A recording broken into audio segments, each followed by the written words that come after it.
Hello there, Aries. Welcome to your no tarot reading. So, when I was shuffling out the spread, I saw two images for you, and I'm not sure which one comes first, but they're definitely related. So I'm just going to relay those images to you, and then we'll go over the spread, okay? So the first thing that I saw, which was pretty amazing, was you're at a scene at a circus, okay? And there is a big cannon, and this was back in the days where they shoot people at cannons. And there's this little boy. He looks really, really young, and he had like a superhero cape, a red cape on, and like a Speedo outfit, and he's getting into the mouth of the cannon. Someone shoots him off, and then he kind of rolls up into a ball, and then he rolls a vast distance, and he lands on a net, and then he stands up, and the crowd cheers. Okay, so that's the first image that I saw. The second image that I saw, and I think it should have gone first, but I saw this monk.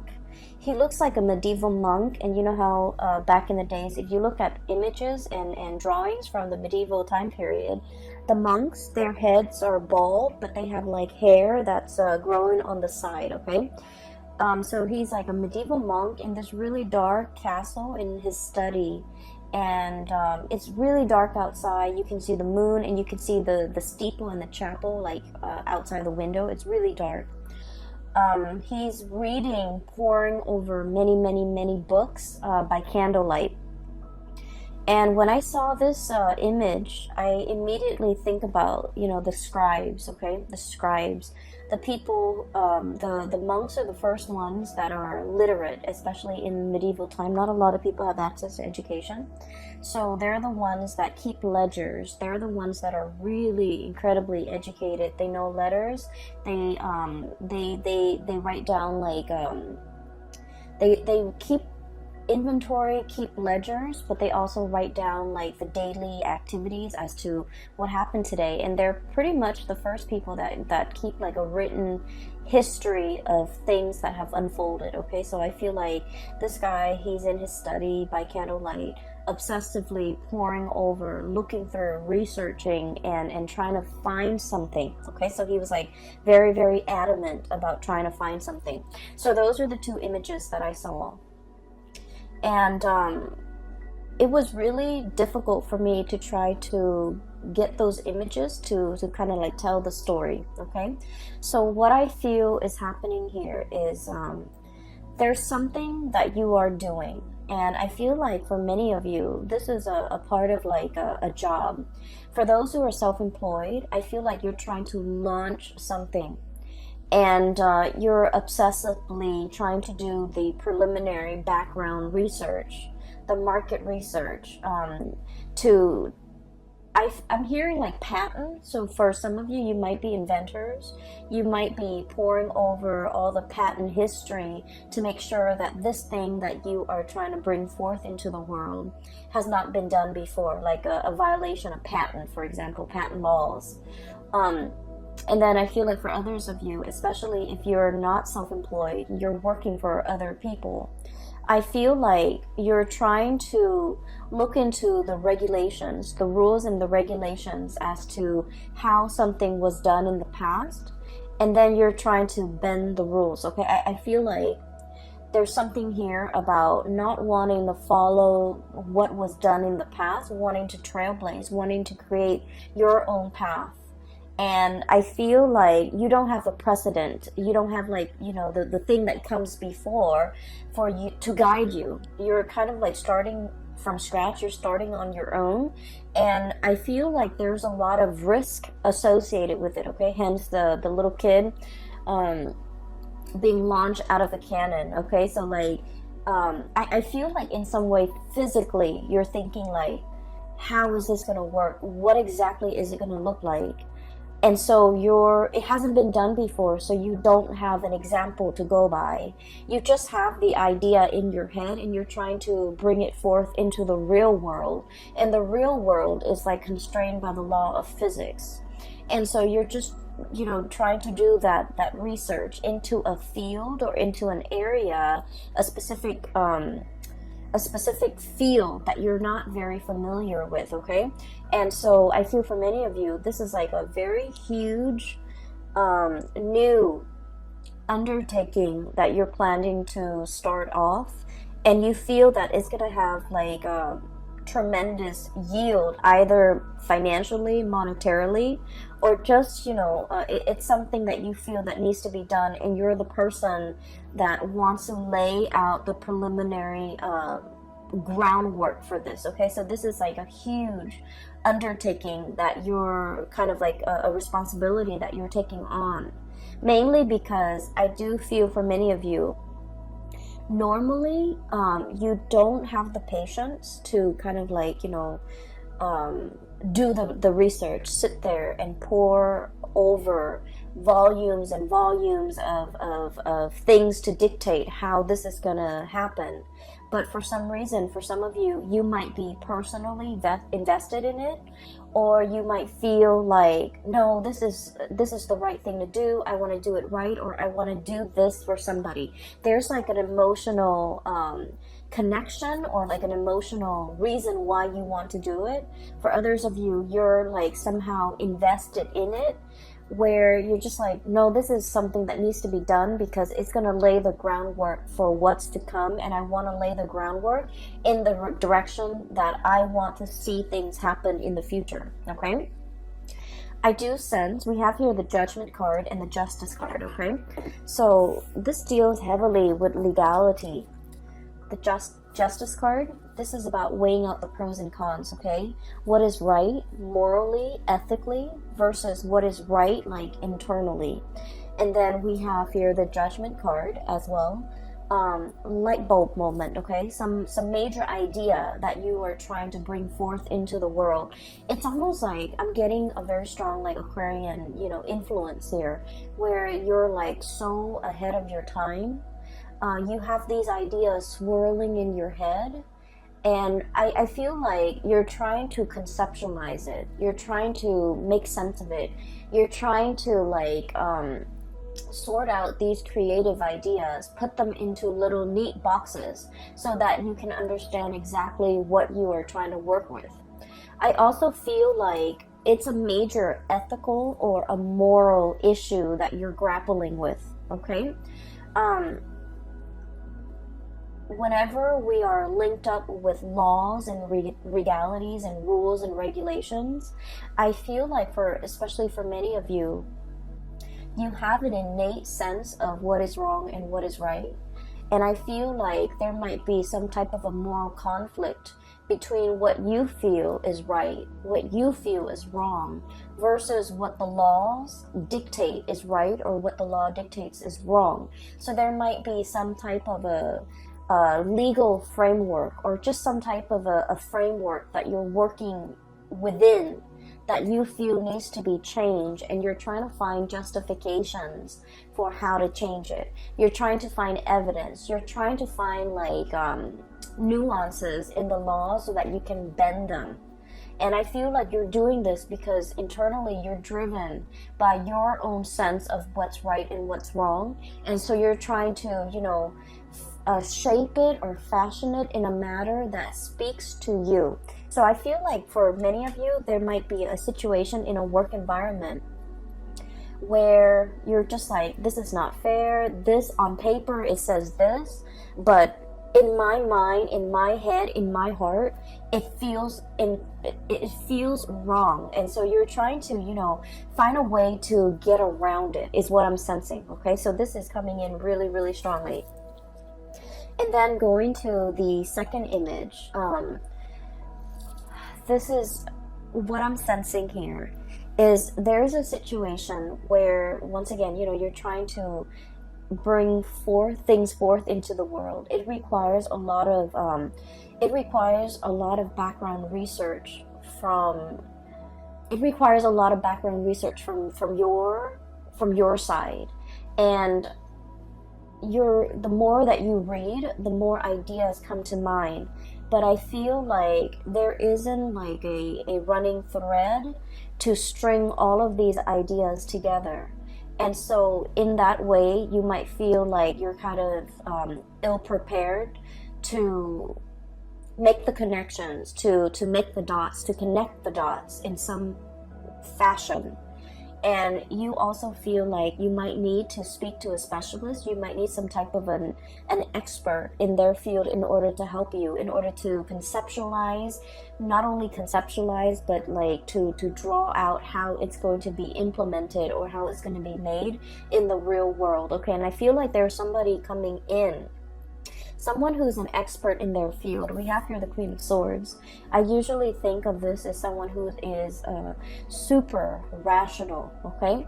They work with rules, they work with laws, they work in the legal profession, and they are also, their mind is really, really fast when it comes to making connections, connecting the dots between one disparate idea and connecting it to another. So I feel like if you're kind of like fumbling around in the dark and you're just like, I need help, I really don't quite understand how to make sense of everything that's in front of me, the more research I do, the more I read up on something, the more confused I get, or the more ideas that come out of it, and I just feel scattered and I feel all over the place. I feel like you have an expert coming in that is going to be able to help you through this process, that's going to be able to make sense of it for you. For some of you, I do feel like, you know, it's just like there are too many things, too many interests, too many hobbies, too many ideas you want to get off the ground, and you don't even know what to do first. So I do feel in a way that the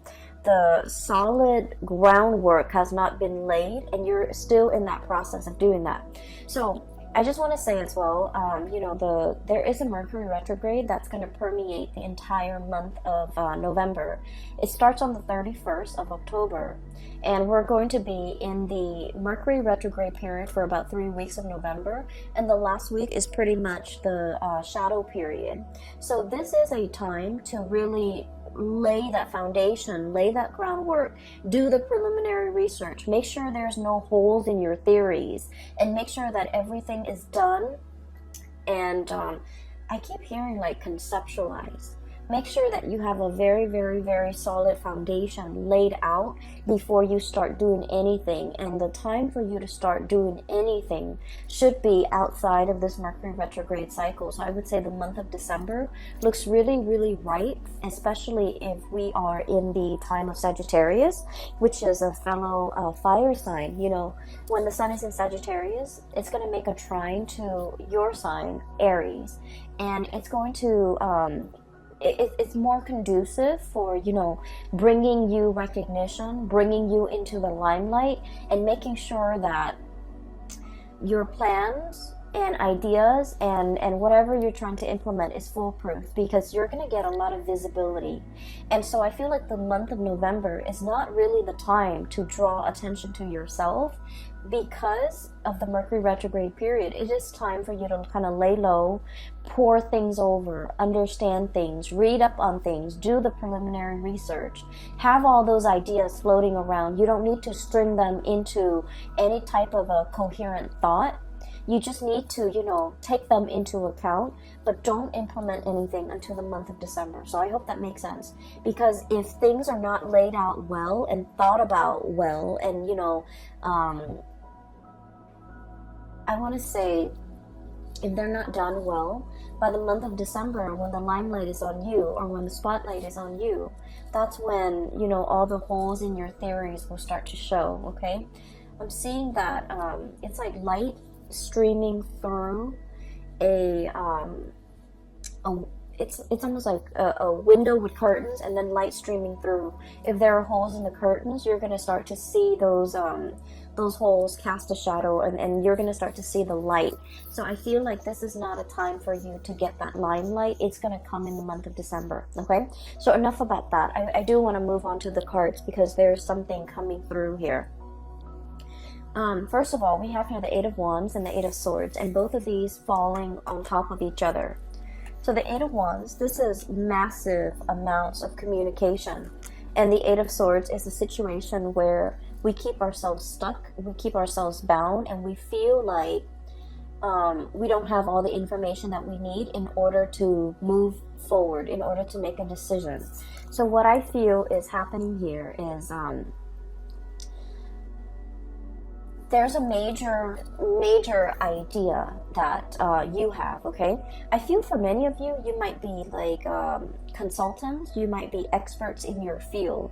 You are kind of like that, you're kind of like that voice of ingenuity, that voice, it seems to me like your judgment, guiding light, okay? You're providing a lot of swift, short, concise communication to bring people out of a state of confusion, okay? You guys are very like no nonsense, no holds bar. Whatever comes to mind, you say it. Like you rarely have a filter. And I feel like because of this carefree, a lot of people might think it's reckless, but what I feel is it's a childlike innocence. It's sort of like, let's just do it first and then read the instructions later. Okay, let's just rely on our intuition to assemble this thing without having to read the instructions, because we all know, you know, intuitively where things are supposed to go. And you have that kind of like blind faith where you're able to like get things done, push people along, move people along. And I'm sensing, you know, start things off the ground, get things off the ground, get things running, inspiring people, and making like not letting people make excuses for why they're not getting things done. So I feel like you're kind of like the voice of not so much the voice of reason, but like that light in a tunnel to help guide people along, because you're very, very bold and brave and you venture into unknown territories. What I'm sensing here is there's definitely a situation where you're kind of like guiding somebody, and I feel like there's legality, like legal issues surrounding it. And once again, I mentioned before, you know, the whole sense of legality. What is right, what is written down as, you know, the law of the land, you don't agree with it, okay? You feel like there's something lacking here. It's the law or whatever's written down is very, very self-serving. So you're trying to find a way to bend this situation. And so many of you are kind of like working behind the scenes. Many of you are trying to find loopholes. Many of you are trying to find ways to get around things and to do exactly what you want. Like I'm sensing finding shortcuts, finding like the quickest point from A to B without having to circumnavigate, you know, like without having to kind of like dodge obstacles left and right. How do we shoot from here to there in the quickest manner, okay? Shooting out of that canyon. And so as a result of it, I feel like you're in a position either to guide people from all the obstacles that are kind of like strewn in their path. You're trying to find the quickest route from A to B to guide others. And you're trying to find as well kind of like the boldest move for you to make. And I feel like you're just going to land on your feet, okay? Like that kid being shot out of the canyon. If you're in a position where you feel like, I don't really know, you feel shaken, or you feel like, I don't really know how to realistically implement this in the real world, I feel that it's going to really take off for you. So that state of confusion where you're not able to make a decision, there's going to be that light bulb moment that will allow you to know how to move forward, that will allow you to know how to move on. Okay, so I feel like the energy is very, very conducive for having some type of a major breakthrough. You're getting like spiritual advice, you're getting a lot of information to, if it's like a long-standing problem and you've been mulling it over for some time, and you felt like the more research you do, the more confused you are, it's going to hit you in a way where you're going to be able to find the simplest way to get from A to B, to solve your problems, to jump over your hurdles, to kind of blast through these obstacles in order to move on, okay? I'm also sensing here a very significant person that's going to be entering your life, okay? We have here the Queen of Swords. So this is air sign, air energy, Aquarius, Gemini, Libra. And what I feel is, for those of you who are dealing with an air sign, or even dealing with somebody who's a little bit more on the icy end, They ask a lot of questions. They try to really understand you. I feel like polar opposites. Okay, so your polar opposite might be Libra, and Libras are kind of like the lawyers of the zodiac. They like to ask questions. They like to see both sides of the story. They like to they ask a lot of questions because as an air sign, they like to know. They like to learn. They like to understand things from with like they like to have like a holistic view of a situation before they form their opinion or make up their mind. And so if you're dealing with someone like that, it doesn't have to be an air sign. It's just they exhibit the energy of someone who asks a lot of questions and they want to understand. You're going to feel a little bit like you're under scrutiny, like you're under a microscope. Like they're judging you, or they're judgmental, or they're trying to poke holes in your theories. But what I feel is, in the process of interacting with this person, they're going to make you stronger. They're going to make you able to defend your ideas, defend your beliefs, and to solidify and strengthen your ideas and strengthen your beliefs so that your theories have no holes. Your theories are foolproof. So I feel like you have somebody in your midst that is like this. And what I'm sensing is, for some of you, this might be like a romantic partner who you feel might be overly critical. You feel they might be a little bit cold, a little bit distant, a little bit contrarian. You say one thing and they don't really see things that way, so they offer their opinion. And you guys have had a lot of clashes in the past where you don't see eye to eye. I honestly feel like they might have belittled you by the way in which they interact, by the questions that they ask you. You feel like they don't support you, or you feel like they're constantly poking holes in your theories. And what I see in this spread is this person doesn't mean to do that. And I feel almost like I'm seeing like, walking around on eggshells, okay? I feel like you felt a little bit judged. You felt a little bit like you couldn't be yourself. You felt uncomfortable. And you didn't understand why. You felt like they didn't trust you, or you felt like they just, they shoot down your ideas. You felt very unsupported, okay? And so I feel like this wasn't like an easy relationship. For some of you, this could be, I definitely feel a very strong love connection. So it could be like a love interest, a love partner, or even like a family member that you, for whatever reason, you really wanted to please this person, okay? And I'm also sensing like, it's somebody that you hold in high regards, okay? They're on a pedestal. They're on the scale here. That you hold them in really high regards, and for whatever reason, you are very eager to please this person. You really like this person. They don't mean to be harsh. They don't mean to make you feel like they're poking holes in your theories. It's just they can't help themselves. The way if their curiosity is piqued, if you're saying something that really strikes at one of their many interests, they're going to ask questions. They're going to ask a lot of follow-up questions, and it can feel really uncomfortable. And you're not the first person that they have made feel like they're under scrutiny, like they're under a microscope, like they're cross-examining you. You're not the first person, and I feel like this person has a tendency to do this, and I feel like they isolate a lot of people.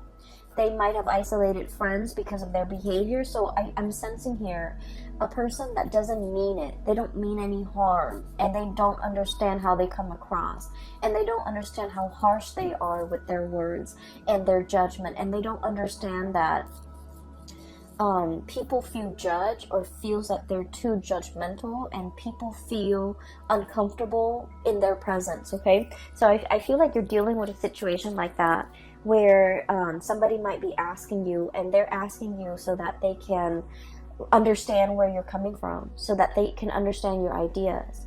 And So, you know, let your guard down, definitely, when you are interacting with this person, because I feel like they mean no harm, okay?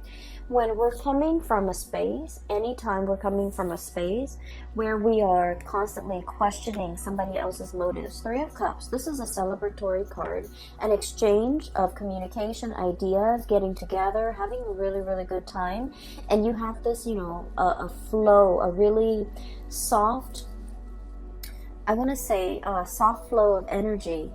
And then there's like, you know, mutual exchange, right? Of ideas, of energy, of support.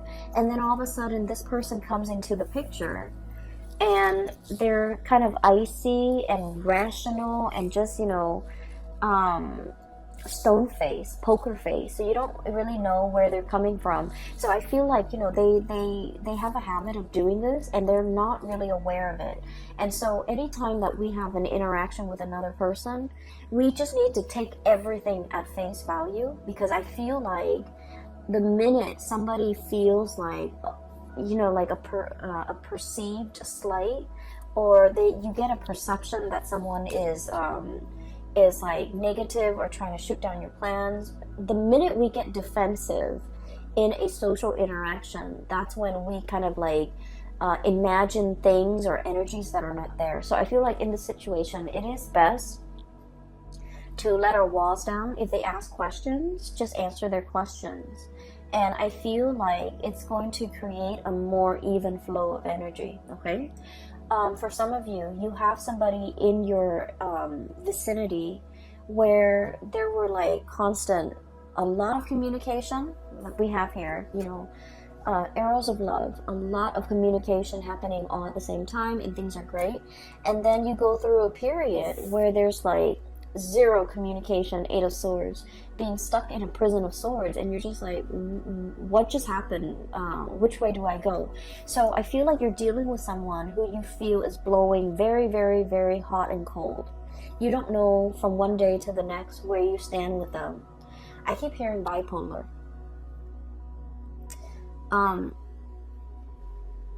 And I'm also hearing as well somebody who's very stuck in their head, and they might have like a gazillion things or a gazillion ideas that they're working on. So they're jumping from the realm of the mind.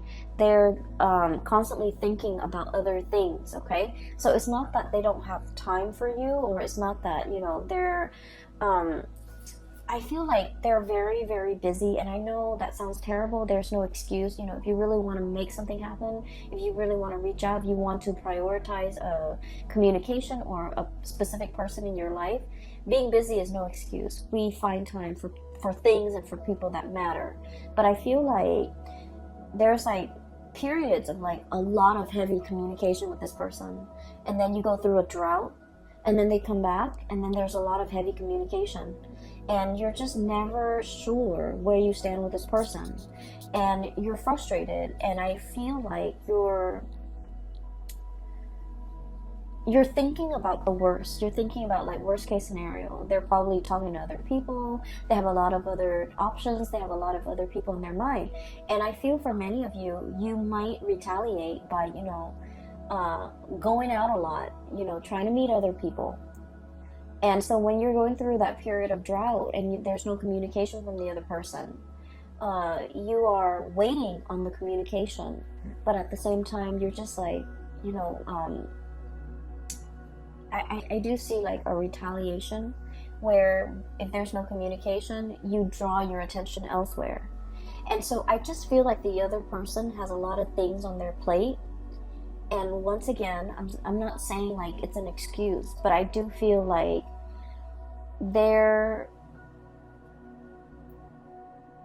I'm sensing like you and the other person, the way in which you do things are very different.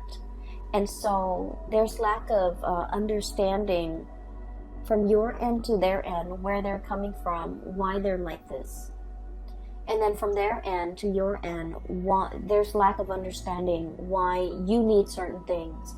You might need a lot of communication, and I feel like they need a lot of downtime. Does that make sense? So I feel like that's you're like polar opposites, and the way in which you need others, the way in which you express love, the way in which you express concern, and you know, The ways in which you show affection is very, very different. You might need that entangled, constant communication, a lot of validation. They need a lot of distance and alone time and downtime, okay? If the connection is there, in their mind, it's already there. We don't need to, reinvent the wheel. We just need to have separate lives. So I definitely feel like one person needs a lot of intimacy and reassurance and attention, and then the other person needs a lot of me time, a lot of downtime, a lot of space. And there's a potential here for the two of you to kind of like bridge this divide and to be able to kind of understand where the other person's coming from. I don't see like a situation where there's like from their end, I don't see that they're dating other people, running around with other people and things like that. I do feel like you might have thought that, but I don't see it from their end. But I do sense that they're wondering as well, the times in which you guys are not communicating. What are you up to? Are you out there dating other people with this Three of Cups? Like getting to know other people, trying to, forget them? And then we also have here the Nine of Cups, being comfortable and happy and satiated on your own, not needing them and, living your life. So I feel like there's a potential here for like a lot of misunderstanding between you and another person. If that has been the case in the past, there's a coming together, reckoning, communication, things being revived, okay? And then I also feel they're coming back in, wanting to communicate. Queen of Swords, Nine of Cups, wanting to communicate, wanting to, understand where you're at. And the blue color is coming out very strongly here, which in the blue eyes and the blue color, I do feel like you want them to see, okay? You want them to see that you're okay without them, that you're happy without them. But once again, I feel like this person means a lot to you, and you want that validation from them. You want to see. So if this has been somebody that has kind of like left you high and dry in the past, I feel like a part of you really wants to show them, really wants them to see that you're okay, you're happy, you're dating, your social life is really thriving and taking off, or your dating life is really thriving and taking off. Like, you want to see. Some of you might be posting on social media, posting like, that you're out and about, you're having a good time, you're enjoying the single life, if this is an ex.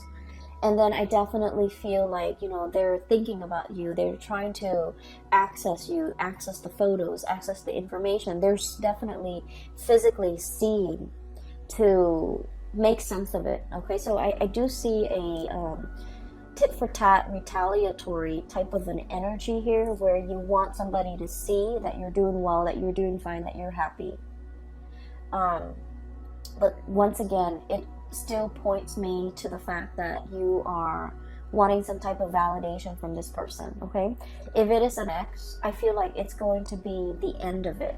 If it is an ex and you just feel like you go through periods where you hear nothing from them, and then they come back in expecting everything to be okay. What I have is a stoppage in communication, Four of Swords. This is taking a break. And then we have the Five of Swords, and I usually think of this as like mincing, dicing something to kind of like cut it up into little pieces. It's like, I no longer need this connection, I no longer need this communication. I've been waiting for so long. It's finally coming in at a point where I'm at peace with myself, I'm happy, and I'm doing really well, so I don't need it. So I feel like many of you will be at a position where you get to kind of like give this person a piece of your mind. Like, I don't need you. I'm doing okay on my own. I am very, very satiated and incredibly happy. And so I don't need the crumbs and, all of this that you're bringing into the picture. But then on the other hand, I do feel like many of you, you're dealing with somebody where there is a lot of misunderstanding. What they need and what you need are totally different things. You might want to be the one, you know, going out, having fun, wanting to be the life of the party. And the other person, they crave a more peaceful, a quieter existence. And I feel like there will be like a bridging of the gap where the two of you will kind of like meet in the middle and try to, I want to say like compromise, okay? Like compromise. So I'm getting a very strong polar opposite here. And once again, your polar opposite is Libra. Libra is coming out very strongly in this spread. So for just a warning, for those of you who are dealing with a Libra person, I do sense there's a lot of misunderstanding, and I would just urge you to kind of, you know, slip yourself in their shoes to really understand and mull over and think about what they have said to you in the past, because I feel like you guys are talking over one another. You're speaking from here, they're here, and then the it's like, you know, the two shall never meet. So I feel like there's a lot of potential for misunderstanding. And so you kind of have to go back, cycle back into your, you know, memory Rolodex of all the conversations you've had, of all the things that they've told you, because I feel like they might have said a lot of things and you misinterpreted a different way. And likewise, you know, this energy flows both ways. You might have said things that they have completely misinterpreted. And so I feel like there's a definitely miscommunication that can be fixed, and the distance can be bridged between you and this person, okay? In particular, if you're dealing with a Libra, because I feel like one person feels like the other person is withholding information or withholding affection, and so they find affection elsewhere. And that can be you or that can be them. But I feel the energy of one person wanting to retaliate because the other person, they feel the other person is withdrawing. And so they, you know, find affection elsewhere, find attention elsewhere, seeks attention elsewhere. And then I also feel like when one person wants to be, you know, wants to cuddle, wants to be intimate, the other person is like tired. And so your timing is really off. Your communication is really off between the two of you. And I feel like, you know, that's a situation that can be easily fixed with just the right communication, with just, you know, letting the barriers fall down and approaching one another with like an open mind. Okay? So I just feel like there are a lot of issues here that can be hashed out, that can be revisited for resolution, for reconciliation, okay? I definitely feel reconciliation between you and a person that you feel might not have time for you. They might have had like very inconsistent communication. So I feel like that's coming in. But either way, I do feel there is a really strong love connection here where you are dealing with a polar opposite. And I do sense as well, there might have been a lot of difficulties in the past when it comes to resources, sharing resources. Resources might have been very scarce, but the two of you have finally kind of like bridged that gap. Two people are really, really doing well, and they're pulling together their resources. 7 of Pentacles here, okay? Waiting for that harvest. But this is like a long-standing process. Nurturing something, watching it grow over many, many months, okay? Over a long period of time, many years for some of you. So I feel like things are looking really good, especially if you have a partner and you both share resources and things have been hard in the past. There's going to be a major uplift, escalation, and resolution when it comes to financial resources, all right? So Aries, I'm going to leave it at that. All right, I wish you all a very wonderful November 2019.